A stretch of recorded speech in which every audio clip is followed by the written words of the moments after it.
is related to me, or And wants to embed it. after tomorrow, now would be a good time to leave. Well, we're waiting here. Yeah, there we go. Yeah. Well, That's it. right 2 now, people. everybody knows who I am. I'm his dad. I am Chuck Sr. And apparently this is my party. Tomorrow. I'd like to start out by welcoming everybody here. 4 hours after we started. I'd like to welcome the whole family and the whole friends. The whole friends. Okay. Oh, the whole family. Whole. You said whole enough. No, you have not yet.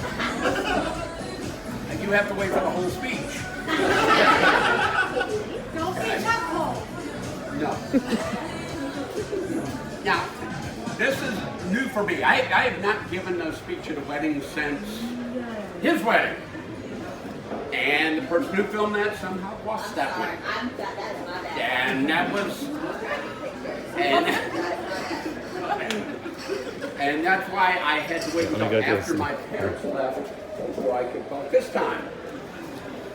But this is my first wedding of one of mine. Chuck was my first child, and you know, we were all sentimental about our firsts. First child, and the first day of school, first one out of the nest, and this is the first wedding. You know, and first wedding for one of my kids. First wedding for one of my kids. Woo! He's only going to have one. And hopefully he might have one. And Gabriel might have one. You know. Oh, poor Sam. That just did not come out right. I really should have written this stuff down. You know, it's... I remember before he was born, it was on the way to the first sonogram, and that's when it really sinks in. It's happening, and, you know, it scares you, and all you really want is, you know, a happy, healthy kid, and not to screw up too much as a parent, and you want him to grow up to be a decent human being. And generally, I was very, very blessed with Chuck Jr. Plus with the other two, but speeches about this one, so we can stick with this one right now. You know, he is, you know, look, he's a good-looking, funny, smart, yes, your ear, charismatic, athletic. And how about those ears, folks? He is basically me in a skirt. He's not perfect, because he does have a lot of me in him. You know, he's works with miscreants and right there, near dwells, and he traipses in at all hours. See, once you get to a certain age, you have to use these words. You'll know someday. Older folks know what I'm talking about. And you get a whole new language once you get to a certain age. What? 3? No. 4? Yeah, at least. Get on the ball. So, you know, Chuck has, life was easy for him compared to most of us because he was so blessed with my genetics, you know. You know, he always been really popular, had lots of friends, always did really good, really well in sports. He didn't always do well in school, but even when he did, the teachers all loved him. You know, the teachers loved him, the parents loved him, the other kids loved him. As Bumpy will probably tell you tomorrow he's like the worst nightmare of an older brother. You know, it sucks having a decent human being as an older brother. You know, as my younger brother.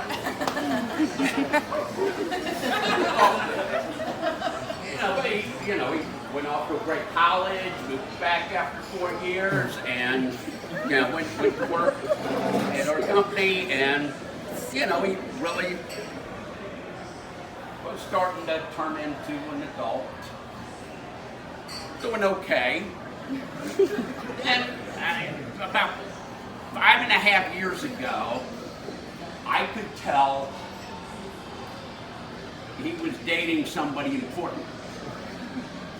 Because I could tell, because he started acting differently, and he was doing everything he could to make sure I didn't know who it was. Everything he could to make sure she didn't meet me. So it was I don't know, maybe a month or two before I even found out who Megan was. And I knew. I forget what. I knew.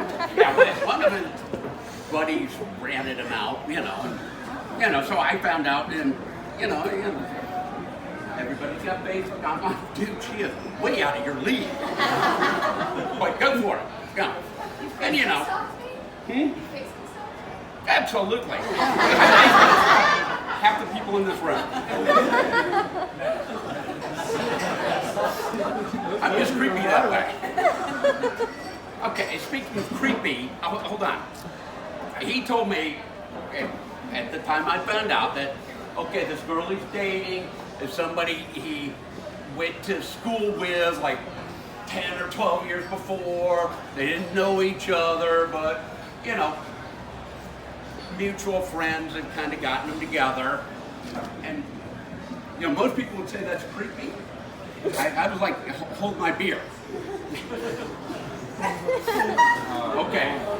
Some of you people can have that explained to you tomorrow.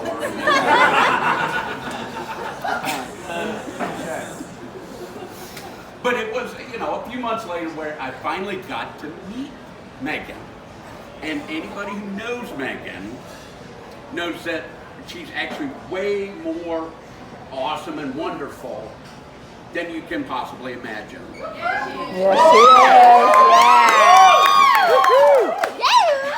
She's doing it. She is cute and sweet and charming, and she does this thing where no matter what I say to her, she smiles and laughs.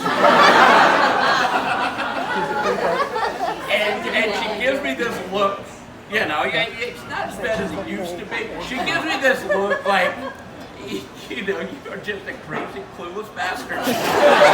But she laughs when she does this, and it's great. And as a matter of fact, shortly after we met, this was not No. Oh my God. He's pulling out pictures. Oh my God, I hope not. This is the first picture I ever took of Megan.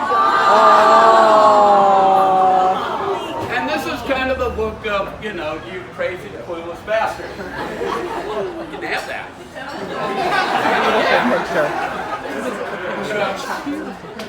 That. He's got more. Turned into this. This is my Megan meme. Megan means. Now, Stephen, in order to get credit, do I have to say donut holes? Holes donut?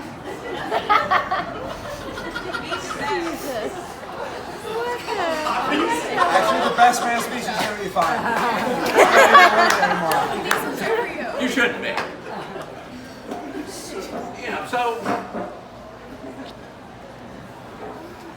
at the time, Chuck and I worked together. He actually lived with me for a few years. They would hang out with us at the beach a lot.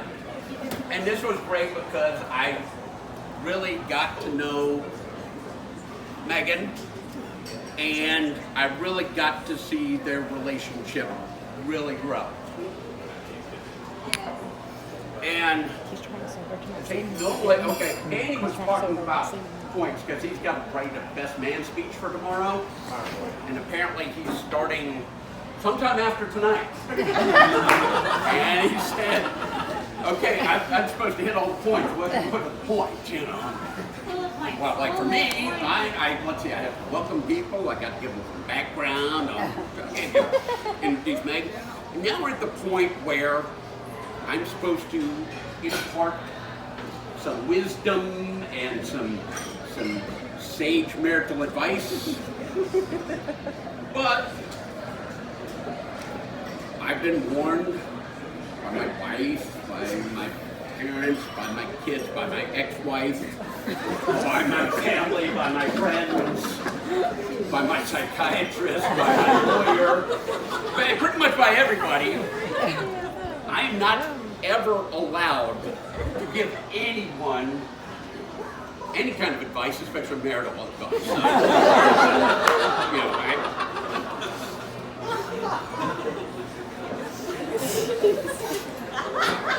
Hang in there, kids. Hang in there. Hang in there. You're doing fine. You're doing great. Now, there's one thing about Megan that is even better than this look she gives me. Poor Chucky.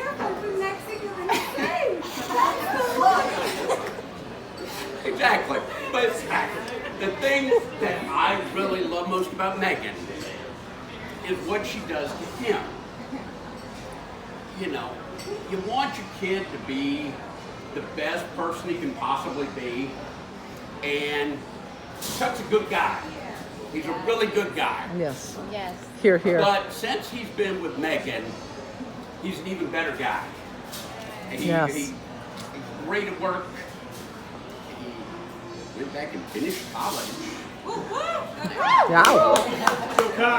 He moved out of my house. They bought a house of their own. And she has been able to do what I couldn't. And I think that probably what marriage is all about, or should be all about, is kind of taking the next part of that journey in life to becoming the person that you're supposed to be. Because he was a great guy, and now he's an even better guy. And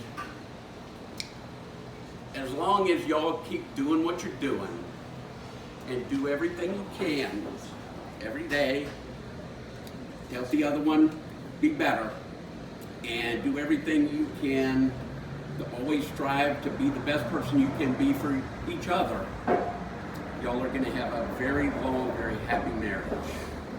And I wish you all the best, and I couldn't have asked for a better